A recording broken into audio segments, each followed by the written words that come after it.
Buenos días, mi nombre es Alejandro Gavilán. Bueno, yo como todos los días le voy a mostrar lo que es noticia para el diario El Comercial. Sí, vamos a empezar entonces con los principales títulos y haciendo referencia obviamente a lo que sucedió ayer a la tarde, ¿no? Que fue sin duda una ciudad que ardía, la ciudad un infierno con temperaturas de 44 grados, el sol cubierto con humo y viento norte, completito el combo.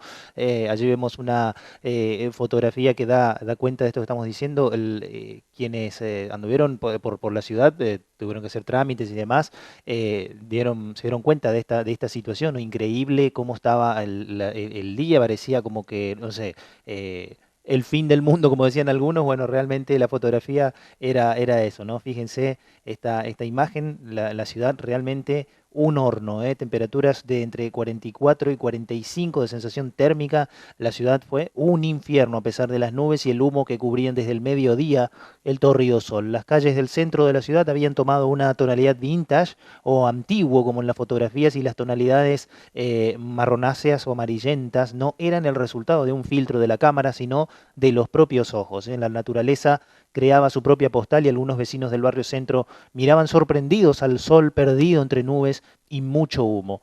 Esto es el resultado del calentamiento global, decían algunos. Bueno, de manera recurrente alguien apuntaba el celular hacia el astro rey para compartir lo raro que estaba el día, ¿no? Así que, bueno, increíble, y se esperan temperaturas altas para el resto de la jornada de hoy y también para lo que será el fin de semana, así que a estar atentos, quienes no tengan la obligación de tener que salir de sus casas y tienen la posibilidad de quedarse y aprovechar el aire acondicionado, el ventilador, aprovechen, quédense en sus casas, tomen mucho agua, eso es importante, tomar mucha agua porque realmente hay que hidratarse y las temperaturas no dan abasto. Cerca de 100 aborígenes están confinados en el monte con carpas haciendo cuarentena. Llegaron desde Salta.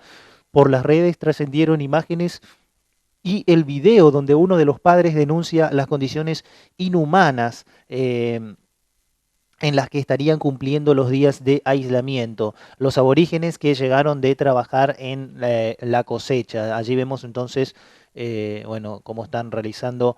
Es una vergüenza, parecen campos de concentración, afirmaron en las redes. Bueno, allí vemos las imágenes, las carpas de donde están parando los aborígenes, ¿sí? Durante la semana, una de las acciones más promocionadas por el Consejo de Atención a la Emergencia fue la del ingreso a la provincia de 98 originarios que venían de trabajar en la cosecha en la provincia de Salta. Según el gobierno, se estaba adaptando un lugar que funcionaría como centro de cuarentena para todos ellos. Sin embargo, las redes nuevamente expusieron que estas personas fueron enviadas al medio del monte, en un lugar cercano a la localidad de Bartolomé de las Casas, y colocados en carpas. Uno de los padres denunció también a través del Facebook las condiciones inhumanas en las que estaba su hijo y con las tremendas temperaturas que se están dando en estos días. No hay servicio de luz, el agua es racionada como en todo el interior por la sequía y por supuesto que no hay sanitarios. Los conocedores de la zona afirmaron que a unos pocos kilómetros de este predio que se utiliza para adiestramiento de policías en supervivencia, hay escuelas que se podrían haber adaptado para alojar a estas personas con las condiciones mínimas. Bueno, allí vemos entonces el lugar, allí vemos un efectivo de la policía controlando. Nuevamente el Consejo de Atención Integral a la Emergencia COVID-19 muestra las condiciones inhumanas en las que somete a los formoseños, tratándose de una provincia pluricultural.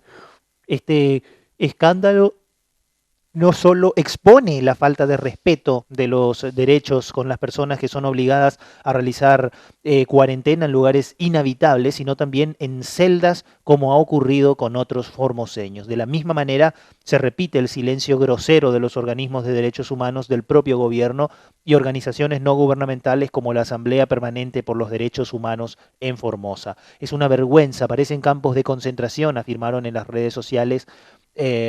Formosa se empieza a caracterizar por violar los derechos humanos de sus propios ciudadanos, volvieron a exclamar. Bueno, así que increíble entonces esto que está sucediendo allí con los aborígenes que vinieron desde Salta cumpliendo trabajos allí Y ahora, en vez de ser alojados como corresponde en un lugar con las condiciones mínimas, lo llevaron al medio del monte, ¿no? Después, obviamente, desde la mesa se jactan de que Formosa em, trata bien a las personas y sobre todo siempre destacando el buen trato para con los propios ciudadanos, ¿no? Y sin embargo, hay una realidad afuera que dice todo lo contrario. Casa Rosada, el gobierno anunció un paquete de medidas para aumentar la oferta de dólares. ¿Eh? Bueno, esto fue en el día de ayer cuando el ministro eh, Culfas dio algunos detalles y lo mismo acompañado del ministro, ya les digo, esto fue en el día de ayer, un paquete de medidas para alentar exportaciones y favorecer la liquidación de dólares, entre las que figuran una rebaja durante 3 meses en derechos de exportación al complejo sojero, recortes en reintegros para el sector industrial y estímulos para pequeños productores rurales. Las medidas anunciadas en Casa de Gobierno en una conferencia encabezada por el ministro de Economía Martín Guzmán, también acompañado por dirigentes del banco central, bueno, dirigidas a disminuir la tensión cambiaria y fortalecer las reservas del Banco Central. En rigor, la mayor parte de los anuncios apunta a fomentar las ventas externas de los sectores agropecuario, industrial, petrolero y minero, a través de rebaja de retenciones y aumento en los reintegros. Anunciamos un conjunto de medidas que tienen que ver con el sendero del manejo de la macroeconomía, con el promover sectores clave para el desarrollo de bienes exportables y promover el mercado interno, en particular la construcción, que va a jugar un rol clave en la recuperación, afirmó Guzmán. El jefe del Palacio de Hacienda también estuvo acompañado por los ministros de Desarrollo Productivo, Matías Culfas, y de Agroindustria, Luis Basterra, junto con directivos de Cámara de la Industria, el agro, la construcción y la minería. Entre las disposiciones vinculadas al sector rural, se impulsa una compensación y estímulo a pequeños productores de soja y cooperativas que demandará una inversión de 11.550 millones de pesos. Se establece un esquema de derechos de exportación para el complejo sojero. Se reducen las alícuotas de forma transitoria tanto para las ventas al sector exterior de grano de soja como para los principales derivados del 33 al 30% en octubre para retornar en enero al mismo nivel. La medida con la que se busca alentar la liquidación de divisas fue rechazada por diversas entidades vinculadas al sector agropecuario que la consideraron insuficiente. Guzmán comunicó también que se impulsará una reducción al 0% en cuanto a los derechos de exportación de los bienes finales del sector industrial. Además, se decidió que en el caso del sector automotriz habrá una baja también al 0% de bienes finales para las exportaciones automotrices incrementales extra Mercosur. Dijo que se eleva el piso de reintegros a la exportación en función del valor agregado, se suben los bienes finales industriales a 7% y de los insumos elaborados industriales a 5%. Entre las medidas al sector minero se estableció un tope del 8% para los derechos de exportación de metales a partir de la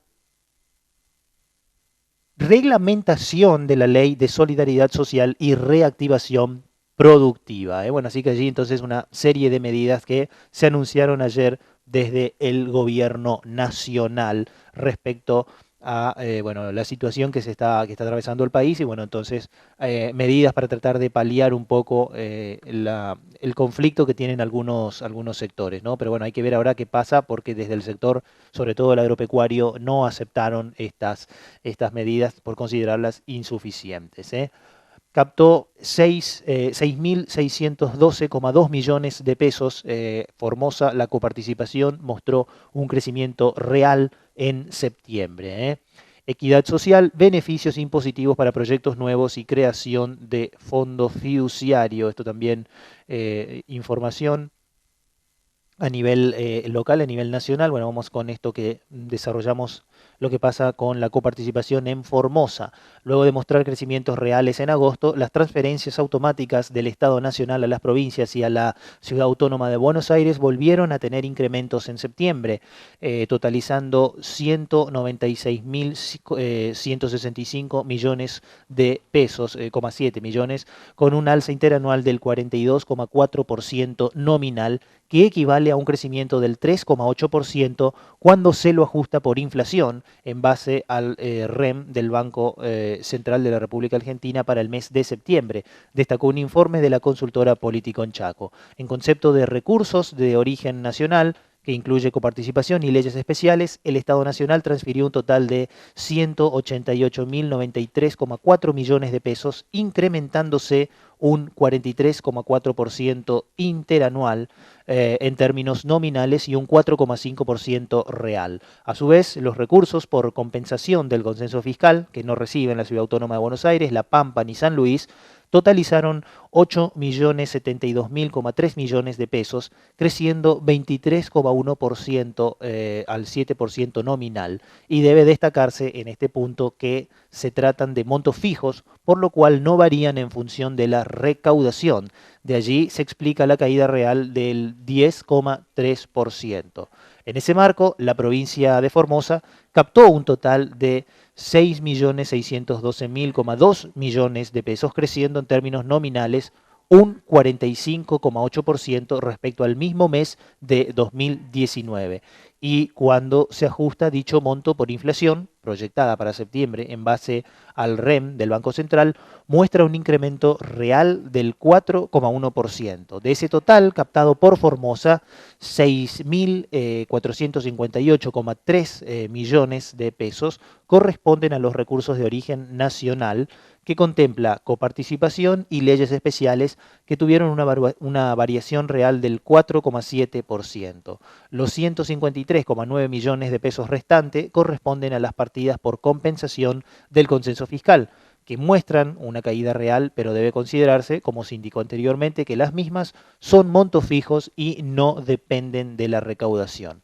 Si bien en comparación con el mes anterior, los recursos recibidos por Formosa son 7,3% menos que en agosto, ello se debe al calendario impositivo, por lo cual en el mes de septiembre, nominalmente hablando, históricamente se reparte menos que en agosto. Así que bueno, allí entonces los números también para considerar respecto a la coparticipación en la provincia de Formosa que le ha correspondido este mes. Continuamos con más información desarrollando los diferentes títulos del diario El Comercial. Bueno, obviamente gran incendio afectó a productores y ganaderos con devastadores daños materiales. Esto fue allí en el interior. Bueno, la sequía sigue haciendo estragos, los incendios son descontrolados, los campos que son afectados. Miles de hectáreas, alambrados, postes, vehículos y hasta animales fueron algunos de los daños que dejó un voraz incendio desatado en los últimos días en inmediaciones a las localidades de San Martín II y Pozo Mortero, en el interior provincial. ¿Sí? Allí vemos entonces algunas imágenes, las condiciones climáticas actuales, la falta de lluvia, el fuerte viento norte y en algunos casos la irresponsabilidad de algunas personas son algunos de los elementos que han propiciado un tremendo incendio de pastizales en la zona de San Martín II, que afectaron campos de unos 27 productores y ganaderos, dejando como saldo devastadores daños en alrededor de 9.547 hectáreas, 53.000 metros de alambrado perimetral, 133 animales muertos entre vacunos, equinos, caprinos y aves de corral, entre otros, conforme un relevamiento realizado por personal del Ministerio de la Producción y Ambiente en forma conjunta con la policía. Vecinos, autoridades municipales, personal de la comisaría local y del destacamento de bomberos de General Belgrano han trabajado incansablemente, en primer lugar, para tratar de extinguir los diversos focos ígneos gestados y, por otra parte, evitar que el fuego se propague a las viviendas o ingrese al pueblo. El caótico panorama se dio en horas del mediodía de ayer miércoles, de ayer jueves en realidad, alrededor de las 13 horas, cuando la policía tomó conocimiento del incendio en un campo cercano al barrio Primero de Mayo de esa localidad, que consumió rápidamente el pasto seco, amenazando en avanzar sobre el pueblo, que puso en riesgo una estación de servicio local. Así que bueno, realmente a tener en cuenta esto, sobre todo a las personas en llamado a la conciencia, ¿sí? Porque la extrema sequía que hay hace que cualquier foco mínimo que sea puede convertirse en algo devastador realmente. Boletín oficial, el gobierno postergó hasta mediados de octubre la suba en el impuesto a los combustibles y bueno, esto obviamente también repercutirá seguramente en los aumentos que se podrían manifestar en estos días, ¿sí? A través del decreto 783/2020 indicó que el incremento en los montos de impuesto correspondiente al primer trimestre del 2020 surtirá efectos para la nafta sin plomo, la nafta virgen y el gasoil desde el 16 de octubre. El gobierno postergó entonces hasta el 16 la próxima suba en el impuesto a los combustibles prevista para el inicio de este mes a través del decreto 783/2020 publicado ayer en el Boletín Oficial. El mismo indicó que el incremento en los montos de impuesto correspondiente al primer trimestre surtirá efectos entonces para la nafta sin plomo, la nafta virgen y el gasoil. Asimismo, el decreto suspendió toda otra actualización hasta el 1 de diciembre del 2020, ¿sí? Así que bueno, esa actualización que se preveía para estos días se pasará hasta el 1 de diciembre. Así que bueno, una buena entre tantas, ¿no? El gobierno atribuyó la postergación a las circunstancias actuales y la necesaria estabilización de los precios. De esta manera se detuvo entonces por 2 semanas otro incremento de hasta 3,2% en las naftas y 2,3% en el gasoil. En agosto último, luego de más de 9 meses de congelamiento de precios, las petroleras aplicaron una suba promedio de 4,5% en los combustibles y en septiembre volvieron a aplicar un ajuste, esta vez de 3,5%. Así que bueno, una buena entre toda esta mala situación que se estaba viendo, sobre todo en el sector, eh, sobre todo para la gente, bueno, que trabaja, ¿no? Que andan en auto, los remises, los taxis, bueno, esta suspensión entonces de momento de otro aumento en el precio de los combustibles. Equidad social. Basterra dijo que alrededor del 40% del total de productores va a recibir una compensación. Bueno, a nivel nacional también tenemos un registro nacional donde Chaco tiene una de las mayores tasas del país en cuanto a los femicidios. Atención con este dato de Chaco. COVID en Formosa, se diagnosticó un nuevo caso positivo en Clorinda. También hablando de Clorinda, casi 30 personas se encuentran en cuarentena en el centro de aislamiento de la 12 de octubre, en un lugar que se había acondicionado especialmente allí. San Luis, un caso testigo del agotamiento del bloqueo en las provincias, hablando del coronavirus. Vamos a desarrollar por último entonces esta información sobre este caso positivo diagnosticado allí en Clorinda, ¿sí? Dice lo siguiente: el Consejo de Atención Integral informó que en las últimas 24 horas se realizaron 170 test de vigilancia y búsqueda activa de casos y uno de ellos arrojó resultado positivo a coronavirus. Se trata de una mujer de 21 años de la ciudad de Clorinda que está asintomática y que fue aislada e hisopada a partir de un aviso recibido en el marco de la participación ciudadana en la prevención de la pandemia. A partir de la información suministrada, incluso por dichos de la paciente, se determinó que tanto esta como su grupo de amigos, todos de Clorinda, pasan frecuentemente la frontera de manera irregular hacia el Paraguay desde el comienzo de la pandemia. El último cruce grupal hacia la localidad paraguaya de Nanagua fue el sábado 26 de septiembre a la noche para asistir a una fiesta, luego de la cual regresaron a Clorinda. Al dar positivo su hisopado, esta joven fue trasladada al hospital de contingencia COVID-19, donde se encuentra internada en buen estado general. A partir del caso positivo reportado, se están llevando adelante nuevamente tareas de rastreo de contactos, aislamiento y búsqueda activa de casos en la segunda ciudad de la provincia. Y en ese contexto, los datos acumulados de Formosa al jueves 1 de octubre son los siguientes. 128 son los casos diagnosticados, de los cuales hay 99 recuperados, 19 casos activos, con 18 de ellos asintomáticos. No se registran fallecimientos, 8 casos en tránsito con egreso de la provincia y 2 casos extranjeros importados. Son ya 13.602 los test realizados con el 0,94% de positividad. Bueno, así que eso entonces la información al día de la fecha en cuanto al coronavirus. Bueno, esos fueron entonces los principales títulos del diario El Comercial. Ingresan a www.elcomercial.com.ar y allí tienen toda la info actualizada sobre todo teniendo en cuenta la situación del coronavirus, tanto a nivel nacional como a nivel local. Estaremos ahí atentos haciendo un seguimiento de los informes que se brindan desde los diferentes, de las diferentes instituciones, ¿sí? Tanto a nivel nacional como, por supuesto, acá a nivel local, como es el Consejo de Atención Integral a la Emergencia. Por mi parte, simplemente darle las gracias por estar ahí del otro lado y bueno, nos estaremos reencontrando la semana que viene. Muchísimas gracias.